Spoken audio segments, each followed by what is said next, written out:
लो जी, एक बेरब्त की नज़र में तुहाडे नाल करने कि साड़ी की औकात है, साड़ी की बसात है। साड़ी की औकात है, साड़ी की बसात है, किहड़ा किसे सोचना है जिहड़ा असां बोलिया वो भी ते सच है।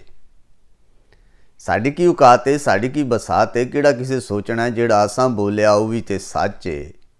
जिहड़ा उन्हां बोलिया जद उन्हां बोलिया फकड़ी ते तोलिया बस उहो हक है।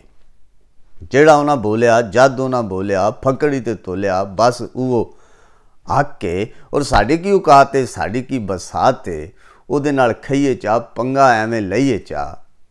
अड़क जनु कुद्दिया बतौरा जिहा होया, पीड़ सु कुलंजदी ते दोहरा जिहा होया। साड़ी की औकात है, साड़ी की बसात है, उहदे नाल खईए चा पंगा एवें लईए चा। अड़क जनु कुद्दिया बतौरा जिहा होया, पीड़ सु कुलंजदी ते दोहरा जिहा होया। और साड़ी की औकात है, साड़ी की बसात है, खिनू जद फुलना लीरां नूं फरोलना है। खिनू जदों फुलना है, लीरां नूं फरोलना है, विच जिहड़ा छुपिया वो भी ते गंद है। और असां किहड़ा सोचना है, असां किहड़ा तोलना है।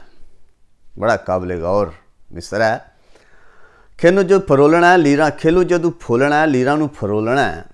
खिनू जदों फुलना है लीरां नूं फरोलना है, विच जिहड़ा छुपिया वो भी ते गंद है। और असां किहड़ा सोचना है, असां किहड़ा तोलना है। सच किने बोलिया ते झूठ किने बोलिया, वोट उहनूं पाना है जिहड़ा सन पसंद है। खिनू जद फुलना है लीरां नूं फरोलना है, विच जिहड़ा छुपिया है वो भी ते गंद है। Thank you.